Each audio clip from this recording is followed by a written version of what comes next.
ishtirokchilar, bugun biznes rivojlanish strategiyalari haqida gaplashamiz. Ma'lumki, oddiy an'anaviy biznesdan startap farqi o'sha noldan birgacha, ya'ni o'sish orqali, yangilik yaratish orqali kirib boramiz. An'anaviy biznes esa birdan yangacha, ya'ni yangi nuqtalar yaratish orqali amalga oshiriladi.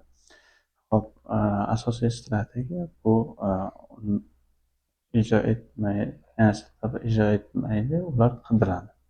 Ya'ni startapning maqsadi birinchi navbatda qidirish, mijozlarni o'rganish, ularni tadqiq etish hisoblanadi. Birinchi navbatda o'sha biznes model kanvasiga asoslangan bo'lsa, qidiruvda kanva modelni tuzamiz. Undan keyin bizga kerakli mijozlarni aniqlab olamiz, mijozlarni o'rganamiz, mijozlarni o'rganish o'zimizga jalb qilamiz va uni asoslangan holda biz ijro etamiz. Ya'ni har bir o'rganishda, ya'ni mijozlarimizni o'rganish jarayonimizda biz keyingi qadamlarda nima qilishimiz kerak, har bir ishlaydigan shu startap bilan shug'ullangan jamoa a'zolarini vazifa bajarishini kiritib o'tishimiz kerak. Nimani qilishni bilmasdan turib qat'iy ijro etish bu jinoyat hisoblanadi. Ya'ni oldin ham aytganimdek, ya'ni hech kimga kerak bo'lmaydigan startap yaratish, ya'ni mahsulot yaratish, bu eng katta xato hisoblanadi. Shuning uchun bu mahsulotlar rostdan kerakligi yo'qligini oldin o'rganishimiz kerak. Uni ijro etishdan oldin, yaratishdan oldin ko'proq kerak. Barqaror nigoh va moslashuvchilik mahsulot o'rtasidagi muvozanat hisoblanadi. Ya'ni nigoh, ya'ni har bitta startap vision bu kompaniya asosiy maqsadi hisoblanadi. Vision, ya'ni asosiy maqsad nimaga erishmoqchi. Strategiya bu vaqt bilan o'zgarib turadi. Biznes model va mijozlar haqidagi farazlar orqali, ya'ni o'rganishlar orqali o'zgarib turadi. Mahsulot doimiy ravishda optimallashtirish kerak va bu muvozanatning asosiy elementi hisoblanadi. Siz tanlagan bozor turi barcha strategiyani belgilab beradi. Bozor turlari mavjud bo'lishi mumkin, yangi bo'lishi mumkin, qayta segmentlash va klon bo'lishi mumkin. Mavjudlarda asosiy e'tibor nimaga qaratiladi? Asosiy e'tibor afzallik tomonlari, ya'ni yaxshiligi, tezligi ishlashi mumkin, arzonroq bo'lishi mumkin, innovatsion bo'lishi mumkin. Bularni mavjud bozorga, ya'ni mavjud mijozlar va mavjud raqobatchilarga kirib borasiz. Keyingisi yangi mijozlar ham raqobatchilar ham yo'q. Uzoq muddatli tanlov va bozorni yaratish kerak, ya'ni mijozlarni o'rgatishingiz kerak shu mahsulotingizga.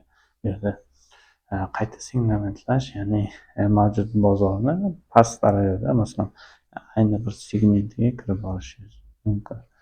Klonlash bu bozorda boshqa davlatlarda ishlatilgan mavjud startapni o'sha mahalliylashtirish, ya'ni mahalliy urf-odatlarga moslashtirilgan holda ishlab chiqarish hisoblanadi.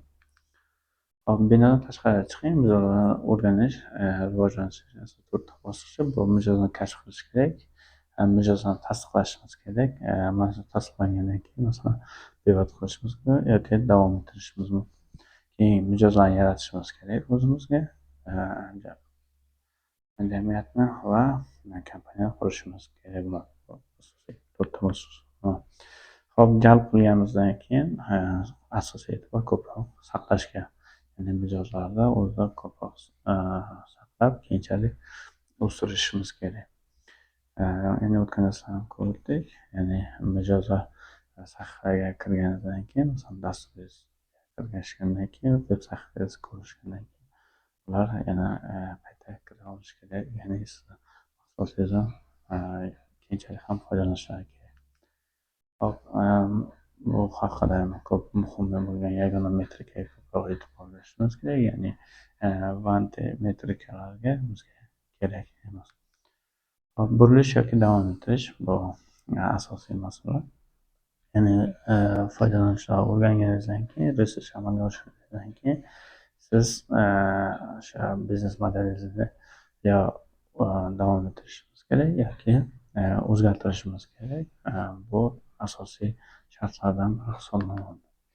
Hop, miqyosiy yoqsizlik, ya'ni o'sishning uchta dvigateli bu yopishqoqlik, ya'ni asosiy maqsad mijozni uzoq vaqt ushlab qolish hisoblanadi. Forma yangi mijoz oqimini ketish darajasidan katta bo'lishi kerak bo'ladi.